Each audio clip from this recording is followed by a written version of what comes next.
Kalau orang tidak punya identitas, Pak, tidak punya tiga ini, Pak, pasti itu akan jadi awal kegagalan kita.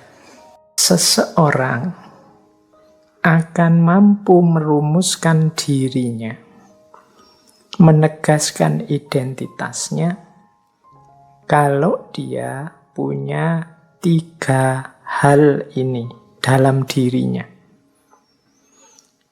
Yang pertama,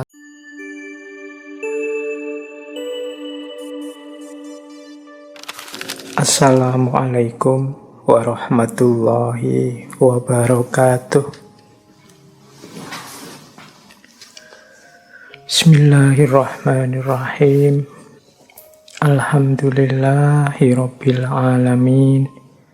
Assalatu wassalamu ala asyrafil anbiya'i wal mursalin Sayyidina wa maulana Muhammadin wa ala alihi wa ashabihi wa man tabi'ahum bi ihsanin ila yaumiddin.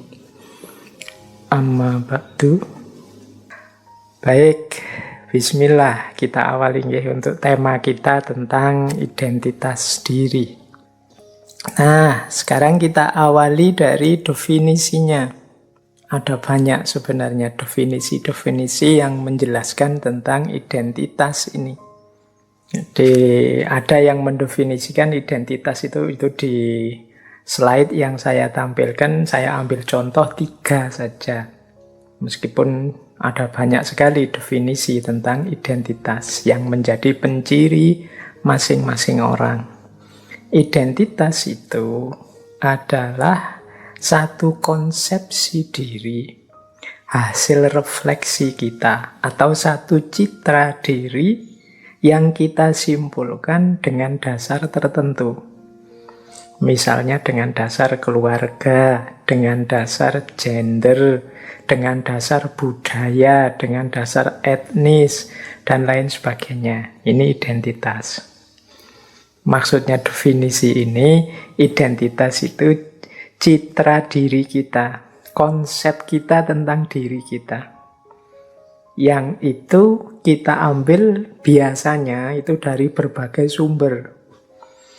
Misalnya, oh saya itu dari keluarga ini loh, saya itu terahnya ini loh, saya masih keturunan ini loh. Nah, ini menegaskan identitas berdasarkan keluarga. Atau berdasarkan etnis. Oh, saya orang Jawa. Oh, saya Sunda, oh saya Bugis, saya Madura, dan lain sebagainya. Ini kan konsep diri, citra diri yang kita simpulkan tentang diri kita berdasarkan etnis kita, berdasarkan budaya kita. Ini definisi pertama. Jadi, kalau berdasarkan definisi ini, berarti nanti diri kita ini punya citra sendiri sesuai kesimpulan kita, konsep yang kita buat untuk diri kita. Saya itu Muslim, Indonesia, Jawa. Nah, ini kan konsep kita tentang diri kita.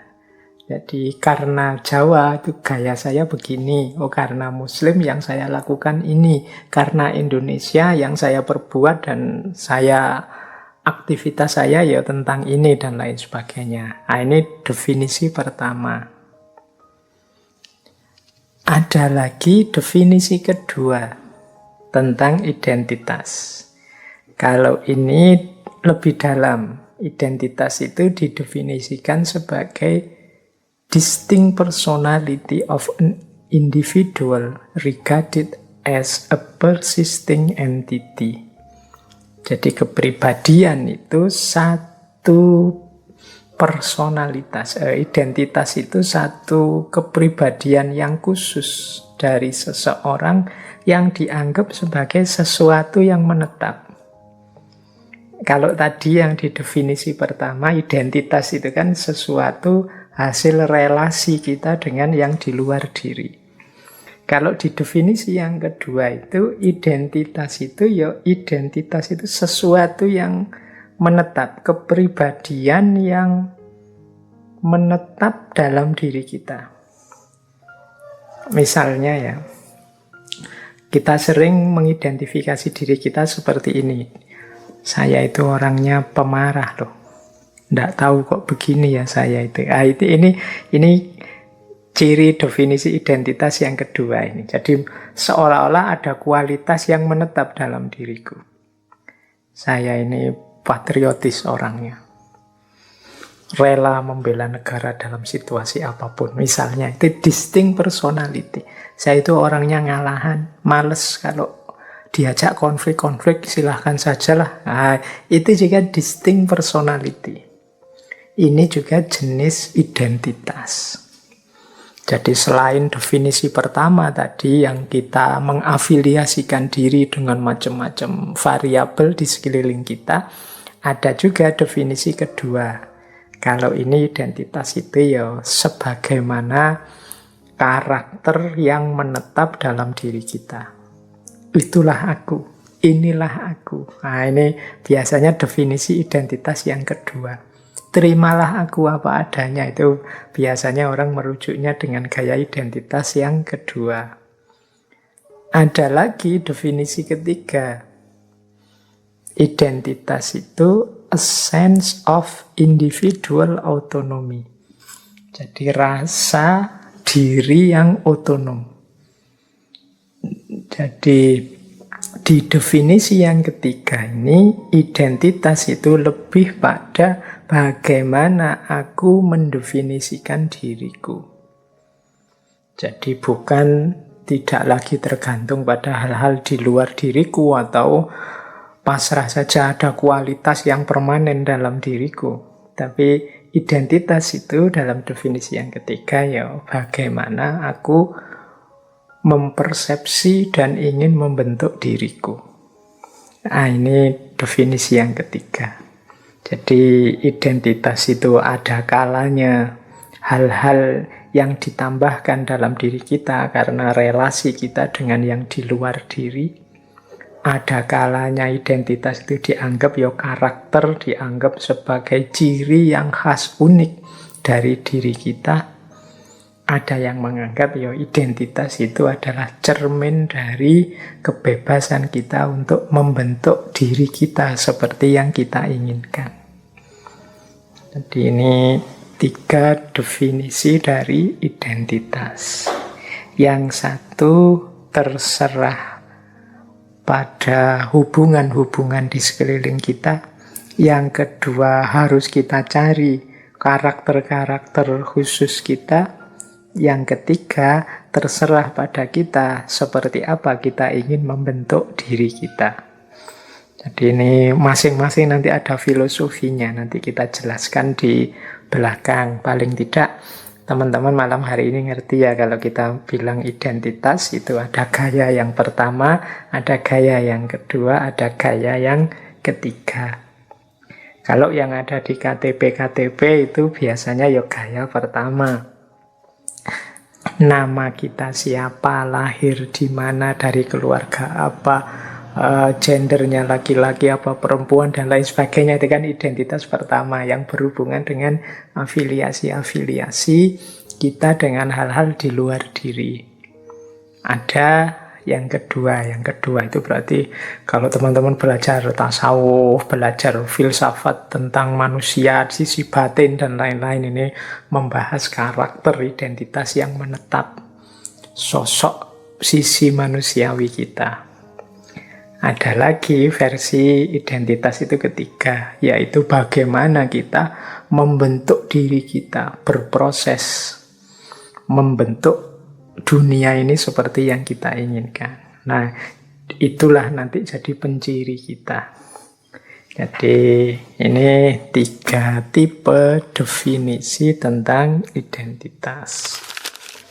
Nah, menarik, ada teori begini tentang identitas itu. Seseorang akan mampu merumuskan dirinya, menegaskan identitasnya kalau dia punya 3 hal ini dalam dirinya. Yang pertama self-esteem, yang kedua self-worth, Yang ketiga, self-opinion. Self-esteem itu kadang-kadang kita terjemahkan sebagai kebanggaan diri. Maksudnya apa sih self-esteem itu? Ya kita ini punya pandangan, punya pemikiran, punya passion tentang diri kita. Jadi orang itu ngerti dirinya. Orang itu bisa memahami dirinya. Nah, orang yang ngerti dan memahami diri ini kan kemudian dia punya kebanggaan terhadap dirinya. Kebanggaan diri nanti bisa melahirkan self-love, rasa cinta pada dirinya. Ini kita bahas bulan yang lalu. Yang kedua apa? Self-worth. Self-worth itu menilai, menghargai dirinya sendiri. Jadi cara kita menghargai diri. Itu namanya self-worth. Yang ketiga, self-opinion. Self-opinion itu bagaimana kita menilai diri kita. Jadi kita punya nilai, kita punya judgment. Misalnya, oh saya itu orangnya sebenarnya sabar kok kalau kalian tidak keterlaluan. Saya itu orangnya easy going saja, yuk jalan saja. Ini namanya self-opinion. Jadi punya persepsi tentang diri sendiri, self-opinion, punya nilai penghargaan terhadap diri sendiri, dan punya kebanggaan terhadap diri sendiri. Ini akan jadi variabel, ini akan jadi basis bagi pembangunan identitas diri. Ya tidak mungkin kita bisa menegaskan diri kita, menegaskan keberadaan kita kalau kita tidak kenal siapa diri kita, kalau kita tidak menghargai diri kita, kalau kita tidak bangga tentang diri kita. Ya awalnya bangga itu ya mestinya ya ngerti dan menghargai. Ini nanti jadi dasar self-esteem, self-worth, dan self-opinion. Di awal tadi ada quotes dari Goethe tadi, orang yang mudahnya artinya kan orang yang punya identitas baru dia bisa bergerak. Nah, untuk bisa punya identitas ya syaratnya ada 3 aspek ini. Kalau orang tidak punya identitas, Pak, tidak punya 3 ini, Pak, misalnya tidak punya self-esteem, tidak punya self-worth, tidak punya self-opinion, ya kalau dari quotes tadi bisa disimpulkan dia sulit untuk menjadi sesuatu atau melakukan sesuatu. Nah, di situ saya gambarkan ya bagaimana orang yang tidak punya self-esteem misalnya, tidak punya konsep, tidak punya kebanggaan, tidak punya nilai tentang dirinya. Misalnya orang yang menganggap dirinya rendah, menganggap dirinya tidak penting, alah siapa sih aku ini, dan lain sebagainya. Dalam makna yang sebenarnya ya bukan sekedar untuk rendah hati atau menghargai perasaan orang lain demi sopan santun. Kadang-kadang kan kita memang apalah saya ini, tapi itu demi sopan santun saja sih ya. Aslinya saya tidak begitu ya, saya ngerti saya punya kemampuan, punya kapasitas.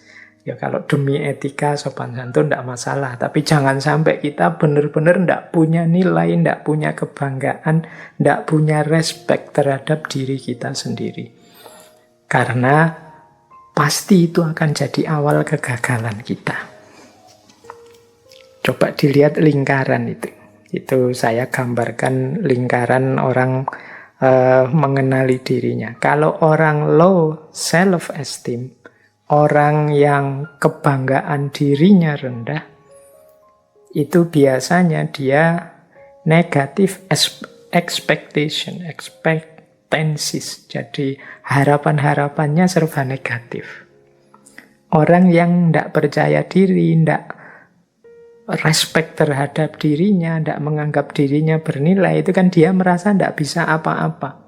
Dia merasa tidak mampu apa-apa. Dia merasa tidak mungkin menghasilkan apa-apa. Jadi pikiran-pikirannya negatif. Apa ya aku bisa? Siapa sih aku? Apa ya aku mampu? Nah, ini diawali dari low self-esteem tadi. Karena dia menilai dirinya terlalu rendah. Kalau orang pikirannya serba negatif seperti itu, selanjutnya pasti low effort. Low effort itu ya dia males, tidak akan sungguh-sungguh bekerja, berkarya, melakukan sesuatu.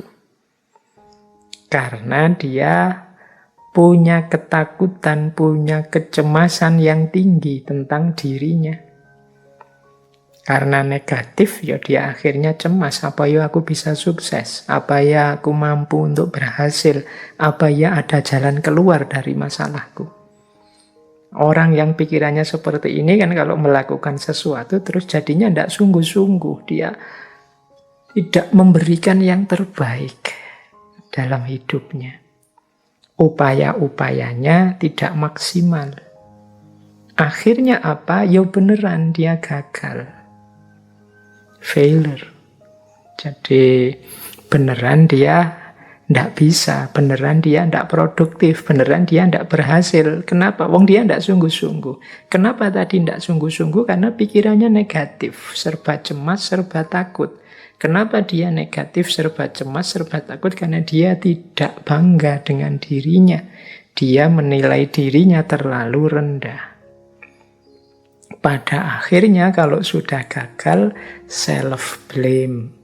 Mencela dirinya sendiri, mengutuki dirinya sendiri, apalagi memaki dirinya sendiri. Hasilnya apa kalau sudah self-blame? Tambah rendah diri, tambah minder, tambah low, tambah rendah self-esteem-nya. Tambah rendah ya tambah negatif pikirannya, tambah penuh kecemasan, tambah penuh ketakutan. Akhirnya tambah tidak maksimal dalam bekerja, kegagalannya bertambah lagi. Nah, disinilah kuncinya nanti. Kenapa sih Pak kok repot-repot membahas identitas lah, membahas hakikat diri lah. Yang penting hidup ini kan dijalani saja. Loh, untuk bisa menjalani saja hidup itu kan kita juga harus tahu siapa diri kita ada di posisi yang mana, kebisaan kita apa, ketidakbisaan kita apa, kan kita juga harus ngerti itu.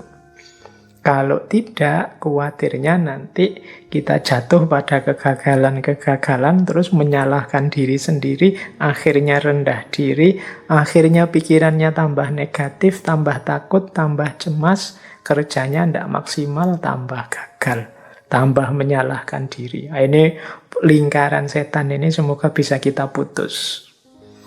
Allah menciptakan kita itu sebagai makhluk yang paling dicintai dan paling dimuliakannya. Tidak ada manusia itu yang rendah dan layak direndahkan. Semua manusia dalam aspek kemanusiaannya, hakikat dirinya sebagai manusia itu mulia. Perilaku dan tindakan kita lah yang membuat kita kemudian jadi rendah atau kemudian malah jatuh derajat kemanusiaan kita.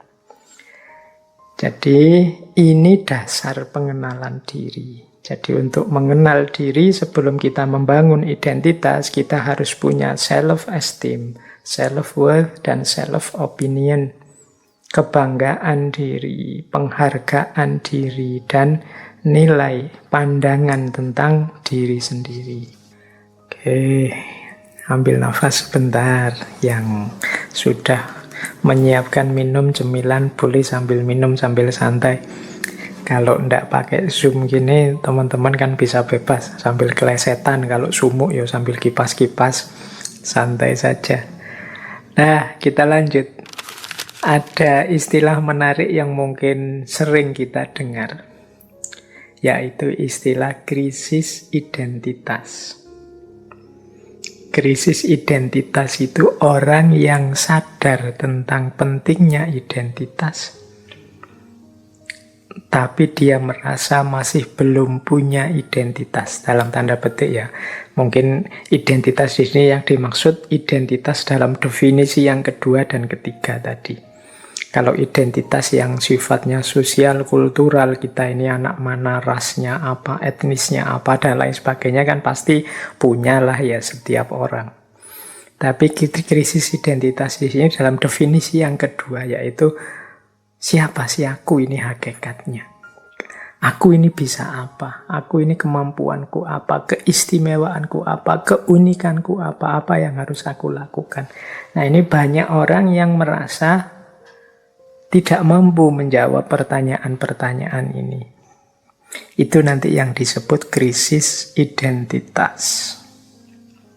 Dalam catatan saya, krisis identitas itu paling tidak cirinya ada 4. Jadi, yang pertama, krisis identitas itu adalah ketika kita tidak pasti tentang siapa diri kita, siapa sih diriku ini. Apa artinya kehadiranku di dunia ini? Nah, ini kan teman-teman sering yang mempertanyakan seperti ini. Mengapa Allah menghadirkanku ke dunia ini? Kadang-kadang kalau pas patah hati itu kan ada lagu-lagu yang mengapa aku dihadirkan kalau isinya hanya menderita, mengapa aku dilahirkan kalau hidup hanya isinya sulit saja. Ini sebenarnya bagian dari krisis identitas. Ketika orang mengalami kekecewaan, ketika orang mengalami kegagalan, atau ketika orang gagal memahami dirinya, gagal berefleksi tentang nilai penting dirinya, terjadi krisis identitas. Ini banyak dialami biasanya oleh anak-anak muda ketika kebingungan membangun jati dirinya. Itu ciri pertama. Teman-teman boleh refleksi, pernah mengalami seperti ini atau tidak? Ya alhamdulillah kalau tidak. Yang kedua, merasa tidak nyambung dengan masyarakat. Merasa asing di tengah lingkungannya. Ini juga jenis krisis identitas. Seolah-olah kita ini orang yang berbeda sama sekali dengan lingkungan sekeliling kita. Aku kok tidak cocok ya dengan tetanggaku kiri kanan. Aku kok tidak cocok ya dengan masyarakatku. Aku kok tidak cocok ya dengan Indonesia ini kok kayak gini. Nah, ini jenis krisis juga. Gelisah dengan situasi, gelisah dengan fakta hidup, dengan lingkungan hidupnya. Kan banyak hari ini, mungkin ada ya, saya nggak berani menyebut banyak, di antara kita yang, wah aku kok Indonesia ya, Indonesia itu kok kayak gini ya, nggak nyaman aku. Sulit menerima fakta kenyataan hidup yang harusnya ya mau ndak mau wong kita ini lahir di sini, hidup di sini, tanah dan air kita di sini. Tapi kita merasa ndak nyambung, ndak nyaman, ndak cocok, ndak sesuai. Ini bagian dari krisis identitas. Jadi kita merasa ndak klik, kita merasa asing. Semoga teman-teman yang ngaji filsafat ndak ada yang seperti ini. Tidak terhubung dengan lingkungan sekelilingnya. Yang ketiga, orang yang mengalami krisis identitas, di antara cirinya adalah orang yang ingin selalu dihargai dan selalu menuntut untuk diakui keberadaannya. Ini ciri ketiga. Kalau teman-teman misalnya merasa, loh aku kok dicueki terus ya, terus tertantang untuk tampil terus, aku harus muncul, harus dihargai, harus dianggap ada. Ini menunjukkan mungkin teman-teman mengalami krisis identitas. Jadi teman-teman tidak pasti tentang dirinya. Akhirnya untuk memastikan menunggu pengakuan dan penghargaan orang lain. Kita tidak yakin tentang kapasitas kedirian kita. Akhirnya kita menunggu orang lain setuju, orang lain mengakui, orang lain menghargai diri kita. Nah, kalau hari ini mungkin di antara kita yang menunggu merasa berharga. Misalnya kalau sudah posting di medsos, terus wah yang like banyak sekali, followerku banyak sekali, yang subscribe banyak sekali. Ya, terus kita baru, wah berarti aku ini eksis ya, aku ini ada, aku ini dihargai. Dan kita ingin terus seperti itu untuk menegaskan bahwa kita ini selalu ada dan selalu dihargai. Ini ada kalanya merupakan ciri orang yang sedang krisis identitas. Dia belum mantap dengan konsep dirinya. Dia membutuhkan pengakuan, membutuhkan penghargaan yang lain tentang keberadaan dan keunikan dirinya. Nah, ini ciri yang ketiga dari krisis identitas. Ciri yang keempat, ini lanjutannya yang tadi, nomor 3 sebenarnya. Kalau yang ketiga tadi kan selalu menuntut untuk diakui dan dihargai. Yang nomor 4 ini orang yang selalu merasa dirinya sangat penting. Menganggap dirinya itu sangat penting. Masyarakat, lingkungan, keluarga, teman-teman, dan lain sebagainya di sekelilingnya itu hadir hanya dalam rangka menegaskan dirinya penting. Dia menganggap dunia itu seolah-olah berputar di sekeliling dirinya saja. Ini juga bagian dari orang yang mengalami krisis identitas. Jadi ini untuk memahamkan teman-teman saja ya tentang istilah krisis identitas ini. Karena di antara kita mungkin ada yang mengalami ini. Jadi kalau ditanya tentang siapa sih aku itu, hakikatnya aku apa sih, khasnya aku itu apa, keunikan penciriku apa, itu kan kesulitan untuk menyimpulkan, akhirnya menuntut keluar. Jadi menuntut diakui, dihargai, memposisikan diri sebagai sangat penting, dan lain sebagainya. Jadi menunggu diakui dari luar bahwa dia ini sesuatu.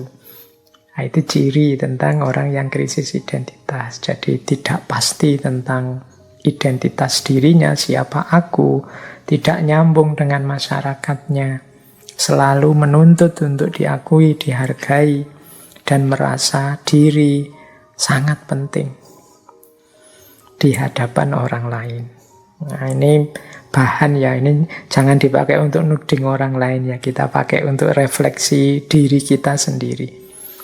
Jangan-jangan kita pernah ngalami ini. Ya tentu saja orang yang mengalami krisis identitas ini waktunya akan banyak habis dipakai untuk mengejar pengakuan dan penghargaan dari orang lain.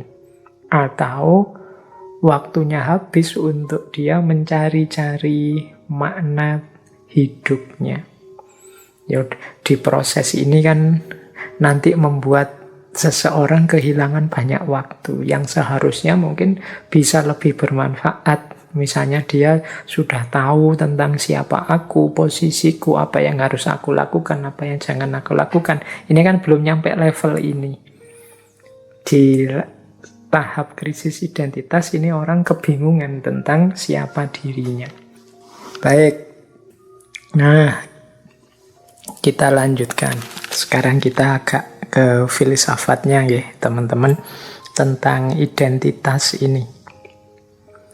Jadi nanti bagaimana sih cara kita membangun identitas, membentuk identitas, itu kalau secara filosofis juga bergantung pada filosofi hidup masing-masing orang. Dalam catatan saya, ketika orang membangun identitas itu berhubungan dengan cara dia memahami hidup. Nah, orang memahami hidup itu secara umum, ini secara umum saja ya, ada 4 gaya. Ada gaya fatalistik, ada gaya humanistik, ada gaya dualistik, ada gaya konstruktivistik. Fatalisme, humanisme, dualisme dan konstruktivisme. Ini kita mulai belajar filsafatnya ini. Nah, dari perspektif fatalisme, menganggap ya hidup ini sudah sepenuhnya ada mekanismenya. Manusia itu tidak bebas di hadapan mekanisme-mekanisme ini. Termasuk siapa aku, konstitusi diriku, dan lain sebagainya itu ya sudah ada polanya. Kalau bahasa agama ya sudah ada takdirnya sendiri-sendiri. Nah, bagi orang yang perspektifnya fatalistik ini, ya dia isinya hidupnya adalah pasrah saja. Jadi kalau ada orang yang, Pak, saya mengalir saja lah Pak, saya ikuti aliran hidup ini seperti apa. Nah, gaya seperti ini namanya gaya fatalistik. Ini saya tidak ngomong mana yang lebih benar, mana yang salah, mana yang pas ya. Ini perbedaan persepsi tentang hidup. Ada orang yang persepsinya fatalistik, sehingga dia gayanya cenderung pasrah saja. Kok bisa ya Pak ada orang yang gayanya fatalistik misalnya? Ya mungkin saja, wong setiap orang itu sesuai dengan konstruksi sejarahnya masing-masing. Saya kasih contoh ya, misalnya kenapa kok ada orang fatalistik. Dalam ilmu kalam itu ada analisis misalnya tentang kenapa sih ajaran-ajaran, kalau dalam Islam itu ya Jabariyah misalnya. Jabariyah itu kan bahasa Arabnya dari fatalisme. Bahwa orang itu bisanya ya pasrah saja pada Tuhan. Kenapa ajaran ini bisa hidup misalnya di Timur Tengah zaman dulu misalnya. Nah, itu ada analisis begini, karena konstruksi geografisnya Timur Tengah itu, di situ kan banyak padang pasir, banyak. Jadi secara geografis itu manusia itu benar-benar tidak berdaya di hadapan alam. Kalau orang di padang pasir itu kalau kena badai pasir, kalau pas tidak ada air dan lain sebagainya, itu kan situasi yang tidak ramah untuk manusia. Berhadapan dengan situasi-situasi semacam itu terus-menerus, ya manusia kemudian cenderung pasrah. Ya mau gimana lagi kalau sudah situasinya begitu, geografinya begitu. Nah, ini sehingga ideologi seperti itu, pandangan seperti itu di sana hidup, diterima. Mungkin ini bisa dianalisis juga mengapa geografisnya Jawa itu seperti apa, kehidupan sosialnya masyarakat Jawa seperti apa, sehingga gaya hidupnya kok seperti itu.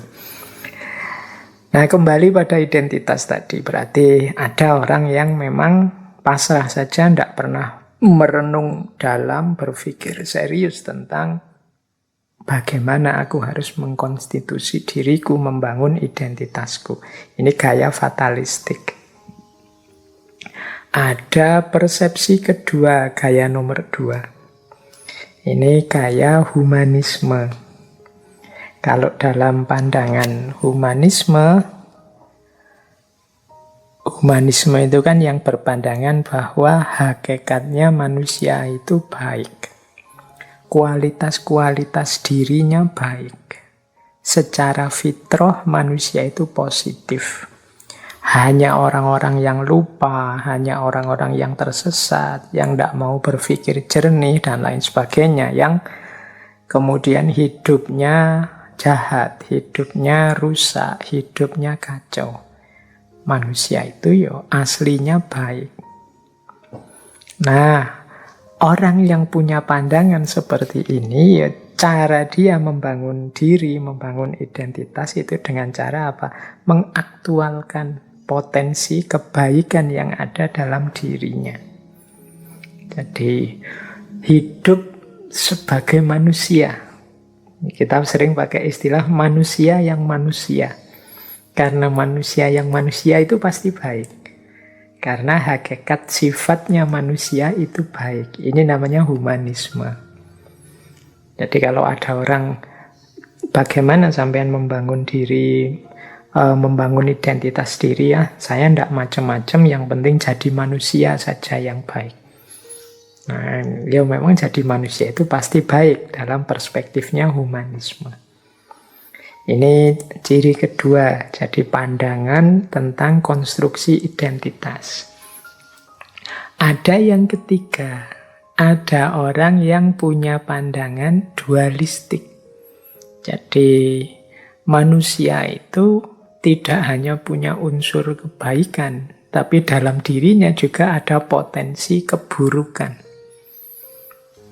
Jadi manusia itu ya tidak baik saja, ada baiknya juga ada buruknya. Jadi fitrahnya manusia itu ya ada ahsanu takwimnya, ada juga asfala safilinnya. Ada fujuroha, ada fujurnya, tapi juga ada watakwaha, ada takwanya. Ada positif, ada negatif. Nah, orang yang berpandangan dualistik seperti ini, ya cara dia memahami hidup, menjalani hidup adalah berjuang memenangkan yang baik dan menyingkirkan yang buruk. Jadi, hidup adalah perjuangan. Hidup adalah mengalahkan yang negatif dan memenangkan yang positif. Ini gaya dualisme. Jadi yang dianggap negatif itu disingkirkan, dikalahkan. Bahkan ada sampai mengalahkan sisi diri kita yang negatif. Dalam pikiran tasawuf tertentu, misalnya ada pandangan, misalnya dalam manusia itu yang sisi cahaya itu sisi batin dalamnya, sementara sisi fisik, lahiriah, jasadiah itu sisi kegelapan. Maka yang lahiriah harus disapih, dikalahkan, sementara yang batin harus dimenangkan. Ini sebenarnya cara berpikir dualisme. Jadi membangun identitas diri dengan cara memilih sisi baik diri kita, menyingkirkan sisi buruknya. Nah, ini gaya yang ketiga. Nanti ada gaya yang keempat. Gaya yang keempat ini namanya konstruktivisme.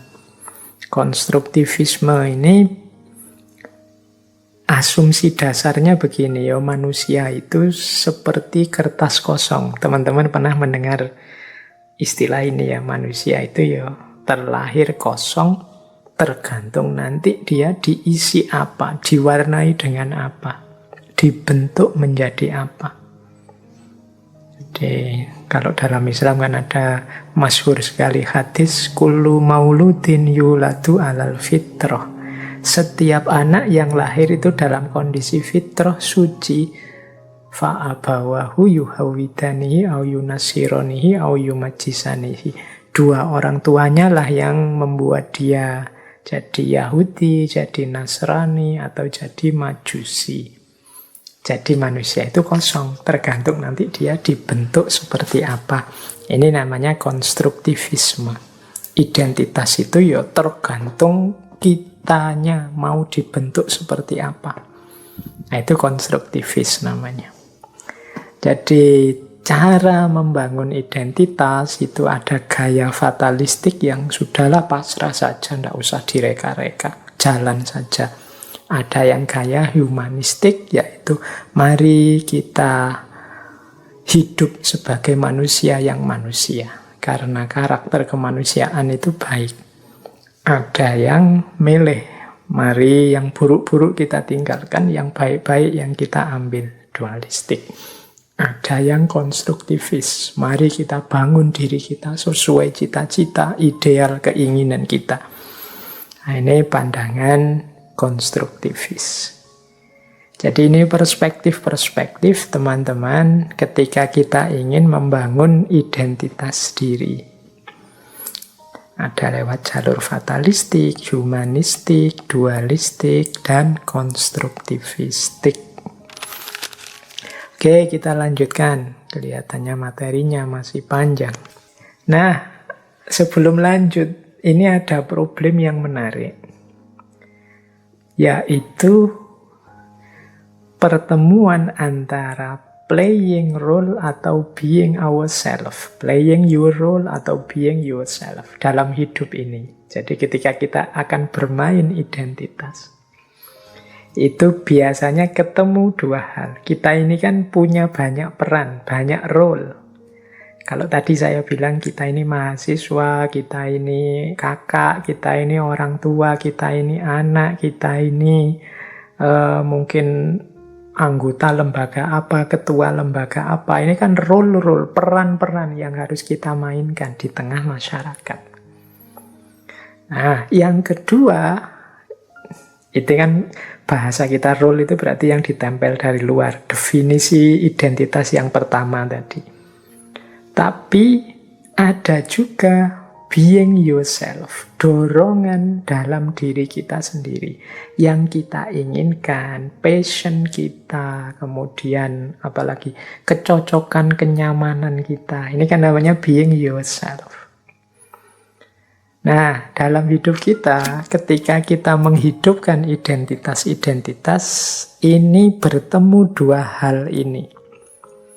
Memainkan peran dan menjadi diri kita sendiri. Alhamdulillah, kalau peran yang kita mainkan itu cocok dengan passion kita, keinginan kita, being kita. Kalau ini luar biasa kalau bisa cocok terus. Jadi selalu peran yang saya mainkan itu memang doronganku begitu. Misalnya saya ini mahasiswa, Pak.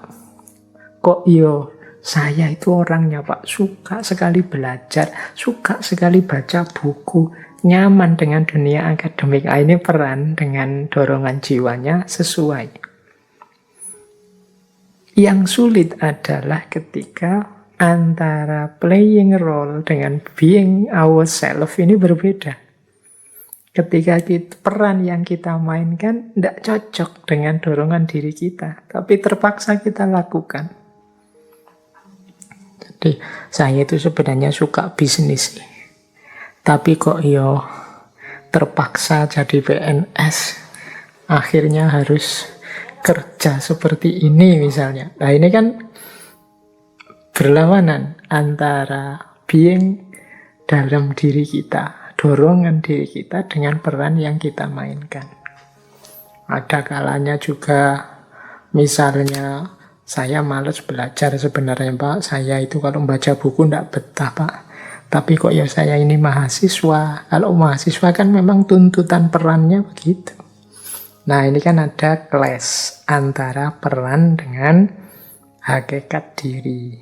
Ini nanti panjang sebenarnya membahas ini. Jadi bagaimana manage ketika sesuatu itu tidak nyambung. Yang pertama, rumusnya sebenarnya jangan lupa bahwa baik peran maupun passion, kecenderungan jiwa kita itu dua-duanya bukan harga mati. Jadi dua-duanya bisa ditawar. Jadi peran kita itu kan bukan harga mati juga. Misalnya kita mahasiswa tapi nggak cocok dengan emangnya opo kita wajib jadi mahasiswa? Itu kan bisa saja teman, sudahlah saya resign saja, saya mundur saja, tidak usah jadi mahasiswa, saya tidak nyaman. Keberhasilan hidup kan tidak melulu ditentukan oleh ijazah kemahasiswaan kita, meskipun saya juga tetap belajar, tapi kan tidak harus jadi mahasiswa. Belajar saya belajar kehidupan misalnya. Loh, itu kan bisa, berarti bukan harga mati. Passion kita juga bukan harga mati. Dorongan jiwa kita itu juga bukan harga mati. Kecuali bagi orang-orang tertentu yang manja, sentimental, atau idealistik yang tidak bisa ditawar. Jadi karakter kita itu kan kita yang membentuk. Jadi pembiasaan-pembiasaan kita. Jadi tinggal kita lanyahkan, kita biasakan, mungkin dorongan jiwa ini bisa berubah. Aslinya saya itu, Pak, malas membaca. Tapi lama-lama membaca ternyata asik juga. Lama-lama malah saya senang baca kok, Pak.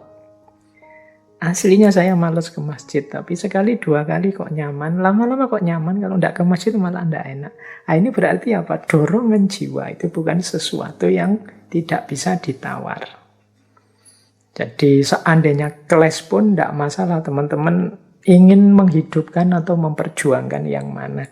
Tergantung prinsip-prinsip ideal dalam hidup yang ingin kita jalankan.